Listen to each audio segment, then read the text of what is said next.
성전이 없이도 평안하십니까? 라는 제목으로 여러분과 함께 하나님의 말씀 나누려고 합니다. 우리 교도 가실게요. 제가 먼저 읽겠습니다. 다리오 왕 제2년 6째 달 곧 그 달 초하루에 여호와의 말씀이 선지자 학개로 말미암아 스알디엘의 아들 유다 총독 스룹바벨과 여호사닥의 아들 대제사장 여호사에게 임하니라. 이르시되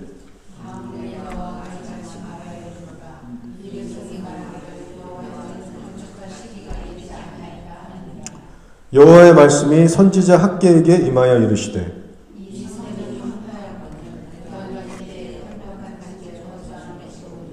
그러므로 이제 만군의 여호와가 이같이 말하노니 너희는 너희의 행위를 살필지니라.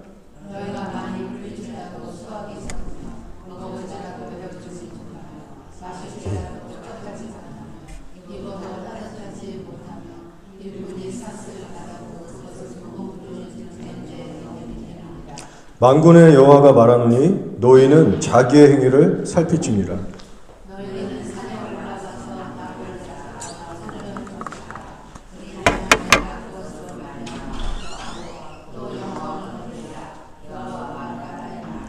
너희가 많은 것을 바랐으나 도리어 적었고 너희가 그것을 집으로 가져갔으나 내가 불어버렸느니라.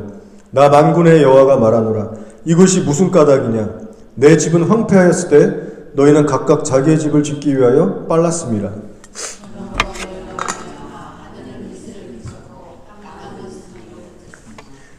내가 이 땅과 산과 곡물과 새 포도주와 기름과 땅의 모든 소산과 사람과 가축과 손으로 수고하는 모든 일에 한제 가뭄을 들게 하였느니라. 아멘. 오늘 말씀을 자세히 보시면 두 번에 걸쳐서 강조되는 말이 나옵니다. 5절 그리고 7절에 반복해서 나오는 말인데 너희는 너희의 행위를 살필지니라. 이 말씀을 두 번에 걸쳐서 강조하고 계십니다. 그만큼 중요하다는 의미가 있는 거죠. 너희는 너희 자신의 행위를 살필지니라. 자, 지금 이 말씀을 학개라는 선지자를 통해서 백성들에게 주고 계신데 이 말씀을 주셨던 시점이 언제쯤이냐면요. 여러분도 아시는 것처럼 바벨론에서의 그 오랜 포로 기간을 마친 직후에 유다 땅으로 돌아오게 됩니다. 그 돌아오자마자 몇 년 안 된 시점에서 주셨던 말씀이에요. 역사를 아시는 것처럼 하나님께서 바벨론을 들어서 마치 몽둥이처럼 사용하시죠. 유다 백성들을 완전히 멸망시키십니다. 그래서 BC 586년경에 바벨론에 의해서 유다는 완전히 멸망하게 되죠. 그런데 하나님의 그 약속하신 예언대로 70년이 지나고 하나님의 때가 됐을 때 약속하신 대로 고토로 다시 돌려보내시는데 그 일을 누구를 통해서 하셨냐면 이방의 왕이죠. 고레스 왕이라는 사람을 통해서 그 일을 시작하십니다. 고레스 왕의 마음을 감동시키셨고 하나님의 뜻이 뭔지를 구체적으로 알게 하시고 백성들에게 선포하게 하셨어요. 그래서 에스라 1장 2절 3절에 그 내용이 나오는데 고레스가 선포한 내용이 담겨져 있습니다. 제가 한번 읽어볼 테니까 한번 들어보세요. 바사왕 고레스는 말하노니 하늘의 하나님 여호와께서 세상 모든 나라를 내게 주셨고 나에게 명령하사 유다 예루살렘에 성전을 건축하라 하셨으니 이스라엘 하나님은 참 하나님이시라. 너희 중에 그의 백성된 자는 다 유다 예루살렘으로 올라가서 이스라엘의 하나님 여호와의 성전을 건축하라. 그는 예루살렘에 계신 하나님이시라. 마치 선지자처럼 목사처럼 백성들에게 선포했어요. 하나님의 계시와 마음을 받고. 너희들이 이제 유다 땅으로 돌아갔을 때 여호와 하나님의 성전을 지어야 된다. 백성들이 왜 고토로 돌아가야 하는지에 대해서 궁극적인 목적을 얘기하고 계신 거예요. 오직 한 가지를 말씀하십니다. 예루살렘에 올라가면 성전을 지어야 돼요. 그럼 성전 재건을 하라고 하실 때 성전 재건에 담긴 메시지는 뭘까요? 중요한 메시지가 있습니다. 바로 그동안 죄로 인해 하나님으로부터 멀어졌던 그 하나님과의 관계를 힘써 회복해야 된다. 그것을 주력해서 고토에서 해야 한다. 돌아가자마자. 그러니까 단순히 우리의 육신을 좀 더 편하게 해주시려고, 이제 너희들 고생 많이 했으니까 너희 고향 땅으로 가서 좀 더 편안한 환경에서 두 발 뻗고 좀 더 편안하게 살아라. 그런 인간적인 목적을 위해서 고토로 돌려보내신 게 아니라는 겁니다. 여러분도 잘 아시는 말씀이에요. 너희는 먼저 하나님의 나라와 의를 구하라. 이방인들처럼, 믿음 없는 사람들처럼 먹고 마시는 거, 그거에 매이고 그것부터 구하지 말고 하나님의 나라와 의를 먼저 구해라. 예수님께서 그렇게 강조하셨던 것처럼 지금 고레스 왕을 통해서도 강조하고 계신 겁니다. 유다로 다시 돌아갔을 때 너희들이 살 집부터 일단 지어. 너희들이 터전을 닦고 편안한 집 짓고 그 후에 가서 여유가 생기면 내 하나님의 성전을 지어라. 여러분, 그렇게 얘기하시지 않았다는 거죠. 육신을 위한 터를 닦기 전에 영혼을 위한 터부터 닦아야 한다. 성전을 지으면서 무너진 하나님과의 관계부터 힘써 회복해야 된다. 그것이 내가 너희들을 바벨론에서 끄집어내서 이스라엘로 리턴하게 하는 이유야. 자, 그런데 역사를 아시죠? 이스라엘 백성들이 이 분명한 말씀을 들었는데 그대로 순종합니까? 그렇지 않습니다.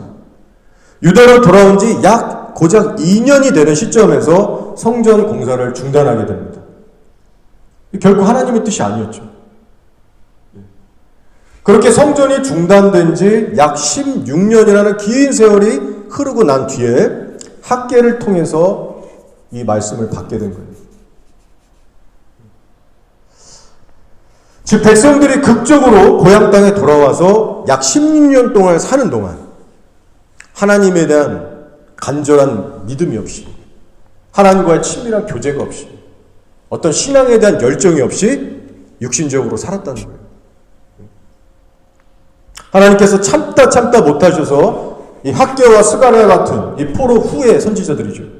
이들을 세우셔서 영적으로 못 깨닫고 잠자고 있는 백성들에게 지금 말씀을 던지고 계신 겁니다. 여러분, 우리가 세상이라고 하는 바벨론에서 빠져나왔을 때, 즉 예수님을 정말 믿게 되고 그분의 성전을 삼고 성전이 돼서 살아갈 때에 무엇이 가장 시급하고 중요한 일이 되나요? 우리 인생에 있어서 바로 하나님과의 올바른 관계 유지와 그분에 대한 온전한 헌신의 삶, 이것이 성도에게는 가장 중요하고 시급한 일이 되기 시작합니다. 여러분 다들 동의하실 거예요. 그러나 이 시간 우리가 동의하는 것을 넘어서 실제 우리의 삶의 모습이 그러한지, 우리의 신앙을 한번 돌아보는 시간을 가지려고 합니다. 자, 하나님께서 학계를 통해서 말씀을 주시는데 주셨던 그 첫 음성이 뭐였는가? 바로 2절에 나와 있는데요. 제가 한번 읽어보겠습니다. 자, 한번 잘 들어보세요. 만군의 여호와가 이같이 말하여 이르노라. 이 백성이 말하기를 여호와의 전을 건축할 시기가 이르지 아니하였다 하느니라. 그러니까 이게 지금 어떤 상황이냐면 너희들 지금은 성전 재건할 때야. 앞뒤 계산하지 않고 말고 이것저것 다른 일에 신경 쓸 때가 아니고 어찌됐건 성전만 총력을 다해서 지금 지어야 돼요. 지금 성전을 지을 때요. 그렇게 말씀하시는 거예요. 그런데 백성들은 정반대의 반응을 보이고 있는 겁니다. 지금은 아닙니다. 성전 건축할 타이밍이 지금은 아닙니다. 시기적으로 볼 때, 환경적으로 볼 때 지금은 적절한 타이밍이 아닙니다. 짓더라도 좀 나중에 지을게요. 지금은 아니에요. 성전 건축을 미루고 있는 거예요.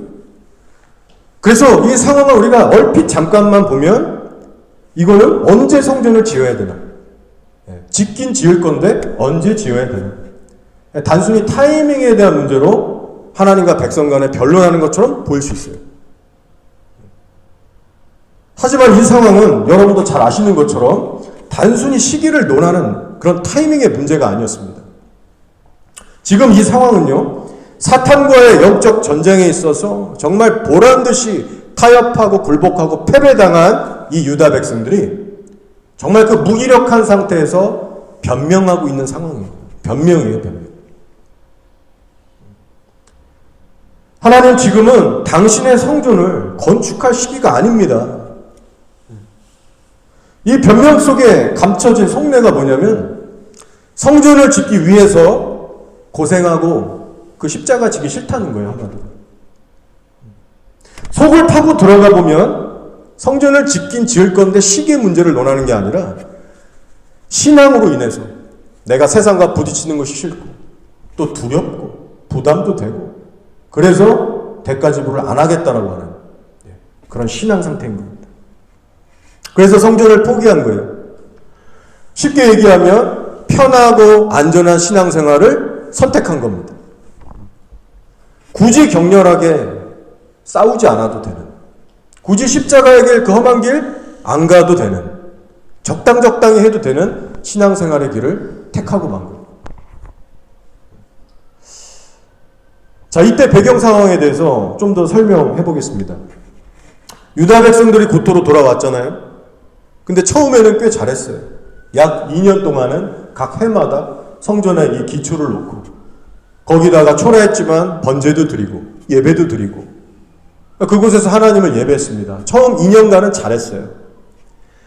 자, 근데 2년이 지난 시점에서 사마리아인들이 찾아오기 시작하면서 이제 문제가 발생하기 시작한 겁니다. 처음에는 나이스하게 접근해서 제안을 했어요. 얘들아, 우리도 껴줘. 너희가 믿는 하나님, 우리도 믿고 섬기고 있어. 하나님의 성전 건축하는 거 우리도 껴줘. 우리가 도울게. 나이스하게 다가왔어요. 근데 이스라엘이 이들과 함께 했습니까? 함께 할 수가 없었어요. 왜냐? 이방인들과 결혼해서 그 통혼해서 피가 다 섞여버렸어요.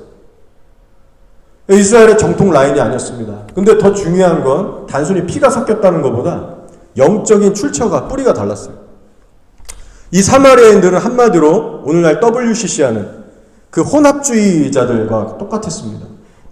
이스라엘 신도 좋고 뭐 저 신도 좋고 자기에게 유익이 될 것 같으면 이 신 저 신 다 좋다라고 하는 사람들이에요.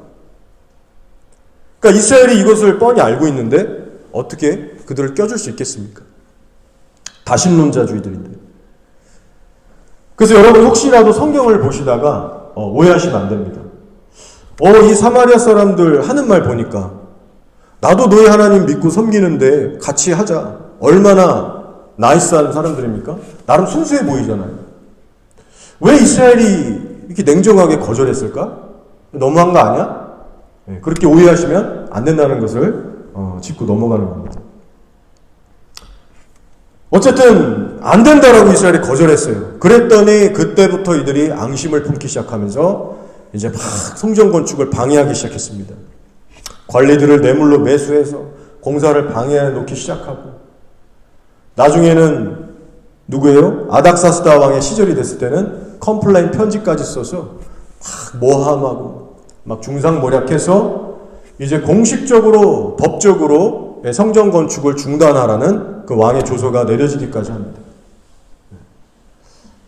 그래서 여러분 한번 생각해 보세요. 이스라엘 입장에서 보면 이게 쉬운 상황이었을까요? 너무 어려운 상황이었다는 거죠. 인간적으로 봤을 때 충분히 이해가 갈 만한 쉽지가 않은 상황이었어요.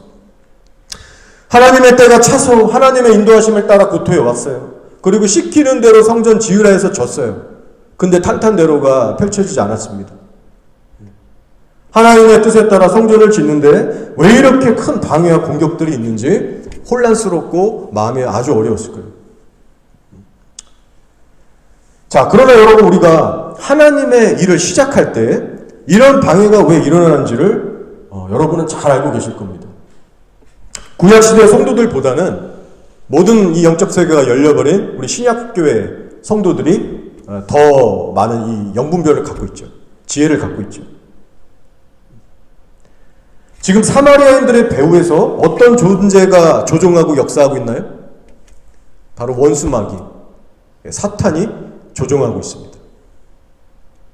하나님의 뜻이 펼쳐지는 곳에는 이렇게 항상 사탄 마귀의 방해가 있기 마련이죠. 구약시대, 신약시대 마찬가지입니다. 따라서 이 대목에서 권고해드리고 싶은 것은 저희들 역시 24시간 전투 모드로 신앙생활을 해야 한다는 겁니다. 하나님의 뜻을 따라 살 때는 반드시 사단이 치고 들어와. 예배 전에도 후에도 큐티를 하고 난 후에도 사단은 나를 치고 오겠지. 항상 그 인식을 하면서 깨어서 24시간 전투 모드로 살아야 한다는 겁니다. 그리고 또 중요한 게 있습니다. 이게 뭐냐면 몇 번 싸우다 안 되면 포기하지 뭐. 인생도 바쁘고 이런 거 영적 전쟁까지 할 겨를이 없어. 여력이 없어. 좀 힘들면 나중에 하지 뭐. 아니면 나도 몰라. 여러분, 이렇게 애매하고 미적지근한 상태로 영적 전쟁을 임하시면 안 된다는 걸 말씀드립니다. 내가 반드시 싸워 이기겠다. 무조건 이긴다. 항상 이기고야 말겠다라는 정신으로 여러분 무장되어 있으셔야 돼요. 그 이유가 뭐냐면요. 영적 전쟁은 장난이 아니기 때문입니다. 이기면 좋고 혹은 져도 괜찮은 그런 차원이 아니에요. 왜 그래요? 그 영적 전쟁을 버텨내고 뚫어내야만 하나님이 기대하시는 열매를 볼 수가 있기 때문에 그래요. 하나님이 주신 사명도 말씀에 대한 순종도 영적 전쟁에서 승리한 성도들이 얻게 됩니다. 생각해 보세요. 전쟁에서 늘 패배하고 져요. 그런데 어떻게 열매를 맺을 수 있고 말씀에 순종할 수 있나요? 열매가 없게 됩니다. 전쟁에서 지면 그만한 피해와 손해, 대가 지불을 반드시 하게 된다는 거예요. 그랬기 때문에 꼭 이겨야 된다. 그 증거로 이스라엘의 역사를 보시면 됩니다. 성전 공사가 시작됐는데 사단이 막 분노하면서 막 강력하게 방해를 놓은 거예요. 길길이 날뛰면서 총공격을 해왔잖아요. 그러면 백성들 쪽에서도 이를 악물고 하나님 의지하면서 끝까지 버티고 싸워서 어떻게든 그 전쟁을 잘 마무리했어야 됐어요. 끝을 봐야 된다는 겁니다. 싸움이 걸려오면. 하나님은 단 한 번도 백성들에게 나타나서 너희들 지금 사마리안도 공격하고 왕도 저러고 있으니까 상황이 이러니까 너희들 성전 건축 중단해도 돼. 일단 쉬어. 그렇게 말씀하신 적이 단 한 번도 없습니다. 성경을 보면. 하나님은 보통 자기가 행하시는 일에 대해서 그 계획을 선지자들 통해서 알려주세요. 구약시대는 특히 더 그랬습니다.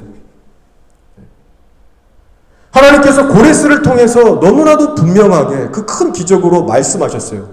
성전 지어라. 근데 이스라엘 백성들은 스스로 포기해버린 겁니다. 특별한 말씀이 없는 거 보니까 계속 싸우고 밀고 나가라 하시는가 보다. 힘들어도 버텨보자. 그렇게 한 게 아니라 너무 쉽게 포기해버린 거예요. 그리고 그 싸움에서 밀리고 패배하게 됐을 때 어떤 막대한 손해를 보게 됐는가? 바로 약 16년이라는 긴 세월 동안 하나님의 성전이 없이 살아가게 된 거예요. 여러분, 이건 영적으로 볼 때 막대한 손해입니다. 하나님의 백성들이 하나님의 성전 없이 살았다는 거는요, 그만큼 하나님과의 관계가 멀어졌다는 거예요. 영적인 무기력의 시대를 보냈다는 거예요.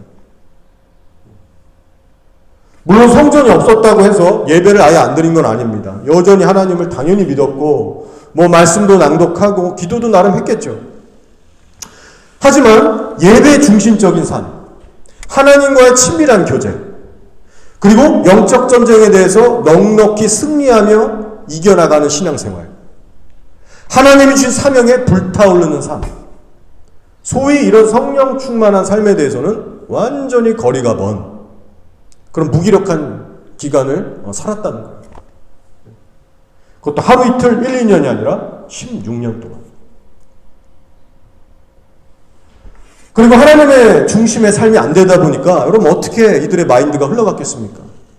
세상 것들이 들어오기 시작하고 세상 사람들이 꿈꾸는 것처럼 멋진 집 짓고 자녀들 낳고 알콩달콩 편안하게 잘 먹고 잘 사는 것, 그 지극히 인간적인 드림이 이들의 인생의 목적과 방향이 되기 시작한 거예요. 자, 성도가 영적 전쟁에서 패배하게 될 때에는 이런 구체적인 손해와 피해를 맛보게 된다는 것을 여러분에게 지금 말씀드리고 있는 겁니다. 기억하시기 바랍니다. 영적 전쟁의 스케일이 크고 작던 스케일, 사이즈는 상관없어요. 원수와의 싸움에서 지면 반드시 그에 대한 손해를 보게 됩니다. 그 부분을 원수가 가져가고 나는 그 부분에서 헤매게 되어 있습니다. 영적 싸움에서 지는 만큼 순종이 막히고 성령의 열매도 맺혀질 수가 없고 영적으로 무기력해지기 시작합니다. 그래서 영적 싸움은 크든 작든 어떤 그 깊이를 잴 것이 아니라 항상 싸워서 이겨야만 하는 거죠. 이 부분을 여러분이 꼭 기억하시면서 이제 삶으로 돌아가셨을 때 나에게 싸움을 걸어오는, 내가 인식하는 그 크고 작은 모든 영적 전쟁들 속에서 반드시 꼭 내가 이기리라 각오를 하시면서 임하셨으면 좋겠습니다. 자, 그리고 영적 전쟁에 대해서 한 가지 더 나눌 게 있습니다. 뭐냐면 이 원수 사탄과의 싸움에 있어서 과연 우리가 어디까지, 어느 수준까지 대가 지불을 할 준비가 되어 있느냐, 각오가 되어 있느냐는 부분입니다. 이스라엘 보세요. 지금 이 아닥사스다 왕이 조소를 내렸어요. 공포했어요. 누구든지 너희 백성들 이스라엘 성전 건축 지금부터 시작하면 너희들 안 돼. 이거 스탑해. 그때 당시 왕의 권력이 얼마나 막강했습니까? 그거 무시하고 지으면 최소한 잡혀가서 매 맞고 감옥 가거나 정말 최악의 경우에는 사형을 당하게 되겠죠. 우리들에게 주시는 메시지가 뭐냐면 우리가 영적 전쟁을 할 때에 바로 생명까지 내놓을 수 있는 자세로 나아가야 한다는 겁니다. 생명을 아까워하고 내려놓지 못하면 세상과 타협하고 굴복하게 되는 날이 올 수도 있다는 거예요. 자, 특히 우리가 지금 사는 시대는요, 교회 역사상 가장 큰 핍박 환란의 시대를 앞둔 시대입니다. 예수님께서 미리 예언해 주셨어요. 그때의 사람들이 너희를 환란에 넘겨줄 것이며 너희를 죽일 것이다. 또 너희는 내 이름 때문에 모든 민족에게 미움을 받게 될 것이다. 자, 한번 생각해 보세요. 구약시대 이스라엘 때는 이스라엘 민족을 막 죽이려고 하고 미움을 막 갖고 있는 그 민족들이 손에 꼽혔습니다. 기껏해야 블레셋, 평생 원수였던 블레셋 정도, 아니면 이집트, 아수르, 바벨론, 순서는 바뀌었지만 고작해야 주변에 두세 나라 정도였어요. 근데 예수님의 이 예언에 의하면 우리가 지금 우리 앞에 다가오는 이 말세지말의 이 상황은 차원이 다르다는 겁니다. 교회와 이스라엘 향한 미움의 스케일이 어느 정도냐면 한두 나라 정도가 아니라 온 전 지구적으로 모든 나라들이 우리 교회와 이스라엘을 미워하게 된다는 거예요. 그 광기, 그 살기, 그 미움의 영적 분위기가 정말 우리 교회를 압도할 수 있습니다. 어마어마한 미움이 우리에게 온다는 겁니다. 잡아서 죽이기도 하고 끔찍한 일이 벌어지는 거예요. 자, 결국에는 예수님께서 이런 예언을 미리 주신 이유가 있습니다. 뭐냐면 말세지말을 살아가는 저와 같은, 우리와 같은 성도들에게 지금 도전을 주고 계십니다. 바로 생명을 걸 수 있는 자세로 영적 전쟁에 임하지 않으면 너희들 패배당할 때가 와. 그렇게 세상은 만만치가 않아. 그 정도로 해서 이길 수 있는 그런 대상이 아니에요. 따라서 주의 말씀을 의지해서 이 시간 권고해 드리는 것은요, 생명을 거시라는 거예요. 대충 어설프게 신앙생활 하는 걸로는 다가오는 세상을 이길 수가 없습니다. 그래서 역시 강조하지만요, 여러분이 일상에서 마주하는 모든 영적 전쟁들 가운데서 피하거나 타협하지 마시고 미루지 마시고 그것을 일일이 다 싸워가면서 이기는 훈련들을, 성령과 동행하면서 극복해가는 훈련, 영적 근육을 길러나가는 훈련을 지금부터 해야만 하는 것이죠. 자, 신앙생활이 힘겹게 느껴지는 순간은 목사인 저에게도 찾아오고요, 여러분 모두에게 찾아옵니다. 대충 편하게 살고 싶은 욕이 누구에게 나와요. 내가 이 정도까지 신앙생활 해야 되나? 내가 이렇게 억울하고 힘들고 지친데, 나도 한계를 넘었는데 나 이제 좀 쉽게 좀 편하게 뒤에서 뭐 섬기고 좀 안패에 나서지 않고 기도도 좀 줄이고 나도 좀 내 몸 생각하면서 좀 적당하게 스트레스 받지 않고 신앙생활 해야겠다. 그래도 되지 않나? 여러분, 이런 생각들이 우리에게 은근슬쩍 다가오면서 결국은 우리로 하여금 괜찮은 상태가 아니라 디클라인 되는 상태로, 퇴보하는 상태로 사단이 몰고 가더라는 거죠. 여러분, 그렇게 시험이 들려고 할 때마다 내가 신앙생활에 열은 못 내려, 열심은 못 내도 오히려 퇴보하는 것 같은 그런 타협점이 올 때마다 다가오는 환난의 시대를 한번 떠올려 보시기 바랍니다. 야, 내가 이 정도 가지고 지금 힘들다고 포기하면 10년, 20년, 30년 뒤에 오는 이 환난이 올 때 나는 속수무책으로 쓸려 넘어가겠구나. 예수님께서 하신 말씀도 떠올려 보세요. 온 민족이 우리 교회들을 잡아 죽인다고 했는데 나는 지금 나를 힘들게 하는 저 한 사람 때문에 속이 뒤집어지고 삶이 망가지고 하나님이 붙들어지지 않는데 나중에 온 사람들의 세상에 미움을 받고 핍박을 받을 때 내가 과연 신앙을 지킬 수 있을까? 내가 그때도 믿음을 저버리지 않을 수 있을까? 여러분, 정신이 차려지지 않겠어요? 다가오는 큰 전쟁에 비하면 내가 당하는 싸움은 아무것도 안 돼. 세 발의 핀데 내가 이 정도 가지고 끙끙대면 안 되지. 자리를 박차고 일어나서 싸우는 거예요. 저는 이 대목에서 예레미야에게 하신 말씀이 떠올랐습니다. 예레미야서 12장 5절인데요.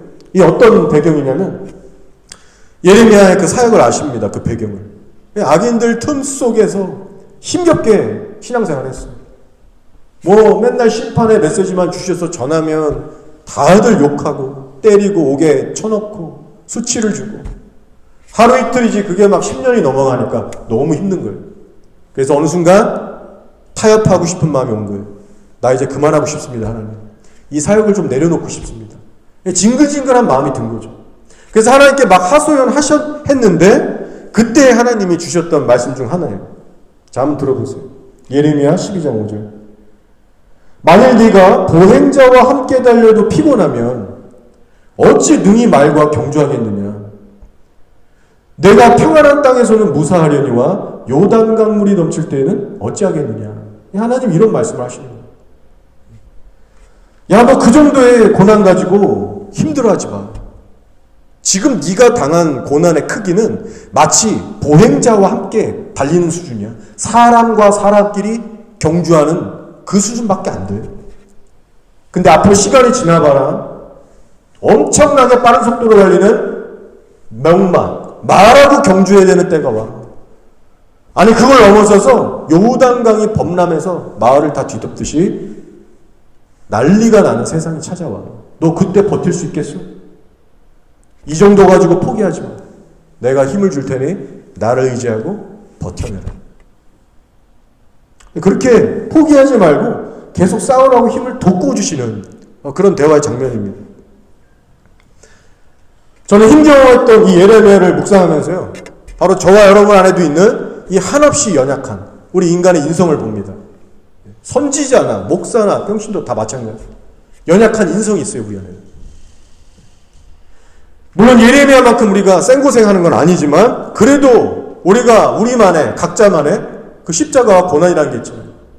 남들 거보다 상관없이 나는 정말 죽겠는, 빨리 천국 가고 싶을 정도로 정말 너무 힘들다라고 하는 그 각자만의 고충들이 있지 않습니까? 근데 여러분, 우리가 예레미야를 보면서 도전받고 함께 따라야 합니다. 뭐냐면 신앙의 절망감과 무기력이 올 때마다, 타협하고 싶을 때마다 예레미야처럼 우리도 하나님께 달려가는 거예요. 예레미야가 어떻게 했습니까? 한계를 치고 정말 죽고 싶을 때 하나님께 달려가서 자기 상황을 일일이 다 토로했어요. 말씀을 보면 예레미야는 하나님께 다 얘기해요. 주절주절. 나 이래서 힘들다, 저래서 힘들다. 다윗도 마찬가지죠. 내 상황을 토로하고 하소연하고 매달리면서 바로 예레미야처럼 하나님으로부터는 위로의 음성을 들어야 된다는 거예요. 하나님이 책망을 주시든 위로를 주시든 경고의 음성을 주시든 뭐가 됐든 그분의 음성이 우리에게 들려지면요, 우리의 영혼 힘을 얻게 돼 있어요. 아, 내가 혼자가 아니구나. 이 상황을 하나님이 지켜보고 계시는구나. 하나님이 이렇게 하라고 디렉션을 주시는구나. 그러면 힘이 나요. 상황을 해결해 주시지 않아도. 자, 예레미야와 학개시대의 유다 백성들의 큰 차이점이 바로 이겁니다, 여러분. 유다 백성들은요, 한창 성전 방해하는 공격이 왔을 때, 그래서 마음도 어지럽고 혼란스럽고 너무나 이게 버거울 때 하나님을 찾지 않았어요. 하나님 찾지 않았어요. 하나님께 나아가서 상황을 호소하면서 하나님, 이제 우리 어떻게 해야 됩니까? 하나님 좀 도와주세요. 우리 어떻게 할까요? 매달리면서 물어보지도 않았어요. 그저 현실만 바라보면서 끙끙 소갈이하다가 결국은 사단이 원했던 대로 성전을 포기하고 맙니다. 근데 예레미야는 달랐다는 거예요. 자기의 한계를 부딪힐 때마다 하나님을 찾았고 자기의 처지를 토로했고 하나님의 인도하심을 끝까지 구했습니다. 그리고 그로 인해서 끝까지 그 험난한 사명의 길을 잘 마칠 수가 있었어요. 우리가 하나님을 간절히 찾고 의지하지 않는다면 영적인 회복과 승리는 제발로 우리에게 찾아오지 않습니다. 어제 오늘 나를 계속해서 힘겹게 하고 있는 인생의 문제들이 있을 거예요. 여러분에게 자주 걸려 넘어지는 영적 전쟁들이 있을 것이고, 배후의 역사는 그 끈질긴 원수의 공격들. 여러분, 이것을 우리가 하나님의 도움 없이 어떻게 해결할 수 있습니까? 사람이 해결할 수 없잖아요. 시간이 간다고 해서 맛있는 거 먹는다고 해결되지 않습니다. 따라서 신앙의 어려움이 올 때마다 여러분은 절대로 자기의 기분에 갇혀 계시지 마시고, 방구석에만 처박혀 있지도 마시고, 환경만도 묵상하지 마시고, 항상 하나님께 달려가셔서 다 쏟아내시고 부르짖고 하나님의 위로와 음성을 꼭 얻어내시기 바랍니다. 그렇게 할 때 그 힘든 상황을 또다시 넘게 하시는 그 하나님의 은혜를 맛보게 되실 거예요. 자, 마지막으로 한 가지를 더 나누면서 말씀을 마칠까 합니다. 이스라엘이 성전 건축을 중단한 채 그 살았던 16년이라는 긴 세월을 우리가 묵상해 볼 때 중요한 것을 우리가 또 깨닫게 됩니다. 뭐냐면 사단과의 전쟁에서 우리 성도들이 승기를 잡지 못하고 살아갈 때 성도들의 인생은 결국 어떤 방향으로 떠내려가게 되는가, 이 부분이에요. 자, 이 시간 여러분 스스로에게 한번 질문해보고 답해보시기 바랍니다. 성제 부재의 기간 동안 백성들의 마음 중심에는 어떤 마음이 더 컸을까요? 자, 첫 번째, 하나님을 향한 갈망이 더 컸을까요? 아니면 두 번째, 세상에서 계속해서 좀 더 안주하고 편안하게 살고 싶은 그런 육신적인 마음으로 더 컸을까요? 후자입니다, 당연히. 만약 하나님에 대한 마음이 더 컸으면 아마 몇 년 안 가서라도 우리 이러면 안 되겠다, 성전 건축하자, 다시 시작하자, 그렇게 했을 거예요, 백성들이. 자, 그 증거로 이 후자가 맞다는 것이 하나님 이렇게 말씀하십니다. 이 성전이 황폐하였거늘 너희가 이때 판벽한 집에 거주하는 것이 옳으냐? 지금 내 성전 건축은 내팽개쳐 놓고 너희들은 판벽한 집에서 살고 있니? 너희 마음에는 그 정도로 나에 대한 갈망이 하나도 없어. 여기서 판벽한 집이라는 것은 백향목과 같은 좋은 목재를 구해다가 멋지고 화려한 집을 지었다는 거예요. 성전은 황폐해서 없는데 자기들 살 집에는 그렇게 공을 들이고 노력과 수고를 해서 그렇게 번듯하게 살아가고 있었던 겁니다. 자, 근데 16년이라는 긴 세월 동안 여러분 집만 짓고 끝났겠습니까? 사실 집은 이때 당시 생각해 보면 몇 개월이면 그냥 후다닥 지을 수 있었던 그 정도 규모였을 거예요. 결코 수년 걸리지 않습니다. 그러니까 막상 살 집을 세웠어요. 근데 그 멋지게 집을 세우고 나니까 어떤 마음이 또 들었겠습니까? 그 좋은 집 안에 좋은 물건들로 하나둘씩 채우고 싶은 욕심이 계속해서 마치 그 알고리즘처럼 계속해서 올라온 거예요. 좋은 가구들도 좀 넣고, 창고에다가 좀 넉넉히 먹을 수 있는 양식도 좀 쟁겨놓고, 뭐 식탁이고 주방용품이고 애들에게 필요한 것도 사주고, 꾸미고 싶은 거예요, 자꾸. 그렇게 육의 본성을 따라서 하나둘씩 떠오르는 그 욕심들을 채워가면서, 그리고 그 안에서 만족하고 누리면서 그렇게 살아가기를 16년을 이어갔던 겁니다. 지금 말씀드리고자 하는 핵심이 뭐냐면요, 하나님을 향한 갈망이라는 것이 여러분의 마음에서 점점 사라지고 꺼져가고 있다면, 그것은 바로 사단과의 영적 전쟁에 있어서 여러분은 이미 지금 붙들리고 패배한 상태라는 거예요. 그래서 우리가 인식할 수 있어야 됩니다. 하나님과의 친밀한 교제가 없어도 마음이 불편하지 않고, 그럭저럭 괜찮네, 살만하네, 내가 성령님과 교제한 지 꽤 오랜 기간이 지났고 성령님의 임재를 내가 경험한 적이 너무나도 오래됐건만 내 인생 살만하네, 평안하네, 그럼 이것이 바로 영적 전쟁에서 지금 완전히 사로잡혔다라는, 패배했다는 강력한 증거가 되는 거예요. 하나님과의 친밀한 관계가 없이도 잘 살아가고 있는 상태, 이것이 유다 백성들의 모습이었죠.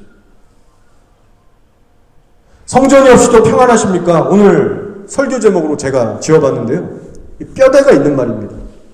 성전이 없어도 평안함을 느끼는 건 거짓 평안이에요. 인본주의적인 평안이에요. 우리 하나님의 성전으로 세우셨습니다. 근데 성전된 우리의 영, 혼, 몸에 하나님의 영이 충만하지 않은데도 불구하고 나는 살만해, 나 평안에 부족한 거 없어. 이 정상적인 성도의 자세가 아니라는 것이죠. 내가 요즘은 하나님을 간절히 찾지도 않고 깊이 만나고 있지도 않지만 그게 꼭 그렇게 죄인가? 내가 오늘 당장 성령 충만 못한 것이 그렇게 죄야? 아니 뭐 다음에 하면 되잖아. 성령 충만이 꼭 그렇게 필요한가? 성전 공사는 지금 당장 오늘 안 하고 좀 편할 때 하면 되잖아. 여러분, 이런 생각들에 사로잡히고 있다는 것 자체가 이미 사단에게 붙들려 있다는 거예요. 자, 그래서 이런 답답한 백성들의 상황을 다 지켜보셨던 하나님께서 도저히 안 되겠시는 거예요. 마음이 얼마나 답답하셨겠습니까? 그래서 종종 어떻게 하셨어요? 이 긴 16년 동안 학계 선지자를 보내시기 전에 사실 여러 사인들을 주셨어요. 환경을 통해 사인을 주셨습니다. 어떻게 하셨어요? 오늘 말씀 보니까 가뭄이 들게 하셨죠. 농사일을 아무리 해도 이게 이렇게 하면 이 정도 나와야 되는데 수출이 아무리 열심히 평소처럼 해도 어느 순간부터 걷어지는 게 줄어들기 시작하는 거예요. 생활의 양식부터 뭐 하는 일마다 꼬이고 안 되고 막히고 이상하다, 왜 이렇게 되지? 됐던 게 왜 안 되지? 하나님이 하신 거예요.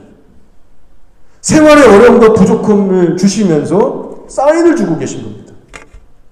너희들 정신 차리고 이제 나한테 돌아와. 너희의 행위와 중심을 살피고 돌아와. 너네 나한테 어떻게 예배 드리고 있니? 그러니까 배후에서 원수 사탄 마귀만 일하는 게 아니라 하나님께서도 일하고 계신 거예요. 이건 하나님의 역사였어요. 선한 목적을 갖고 일들을 그르치게 하신 겁니다. 내가 원하는 대로 일이 풀리지 않고 자꾸만 막히고 꼬이는 일들이 생길 때마다 우리 성도들은 자신을 한번 돌아볼 수 있어야 합니다. 혹시 하나님이 주시는 사인은 아닐까? 하나님이 이걸 통해서 나에게 뭔가 경고를 주시는 것은 아닐까? 성령 안에서 돌아볼 수 있어야 합니다. 자, 이제 말씀을 마치겠습니다. 너희는 자기의 행위를 살필지니라. 학계를 통해서 2번 반복해서 주셨던 말씀이에요. 너희는 너희의 행위를 살필지니라. 이 뜻이 무엇인지 여러분 이제 충분히 이해하셨을 거예요. 이 말은 단순히 교회를 지금 출석하고 있냐 안 하냐, 예수님을 주로 시인하냐 안 하냐, 성경 말씀을 공부하고 있냐 안 하냐, 이런 차원을 묻는 게 아니고 하나님을 향한 우리의 중심, 동기부터 온전히 점검하라는 거예요. 그리고 실제 삶에 있어서도 하나님 중심으로 성령 충만을 날마다 구하면서 하나님 중심으로 살아가고 있는가? 그리고 매 순간 성령의 인도를 따라 살기 위해서 반드시 해야 될 것을 하고 있는가? 제가 쭉 말씀드린 대로 사탄과의 영적 전쟁을 사탄이 걸어올 때마다 내가 피하지 않고 영적 전쟁을 힘있게 힘차게 하고 있는가? 여러분, 이런 질문들을 가지고 우리를 면밀하게 살펴볼 수 있어야 합니다. 여러분, 우리 잊지 않기 원합니다. 성전 재건은요, 전쟁에서 이기고 계속 이겨나가는 자들만이 할 수 있습니다. 날마다 성령 충만이라는 것을 유지하려면 날마다 물러서지 않고 원수와 맞서 싸워야 합니다. 그리고 이기는 날이 점점 많아져야 됩니다. 하나님께서 말씀하십니다. 너희는 산에 올라가서 나무를 가져다가 성전을 건축하라. 그리하면 내가 그것으로 말미암아 기뻐하고 또 영광을 얻으리라. 여호와가 말하였느니라. 우리는 하나님의 기쁨으로 살아갈 자들이에요. 내가 잘 먹고 잘 살고 좋은 데 취직하고 좋은 집 살고 더 좋은 사람, 내가 마음에 드는 사람 만나고 거기서 진짜 기쁨이 오지 않습니다. 하루를 살아도 하나님을 위해서 마치 성전을 공사하듯이 내 몸과 마음 다 하나님께 드려서 하나님 중심으로 살아갈 때 참된 만족이 있고 하나님께서 기뻐하시고 우리 승리할 수 있습니다. 하나님께서 성전 삼으신 것은 이런 교회 건물이 아니라 바로 여러분 자신임을 기억하시면서, 그리고 전쟁이 없이는 성전을 결코 지킬 수 없다는 사실도 기억하시면서 이제는 여러분의 영혼 몸 모든 것을 하나님께 드리면서 헌신하시는 주의 진정한 백성들이 되시기를 주의 이름으로 축복합니다.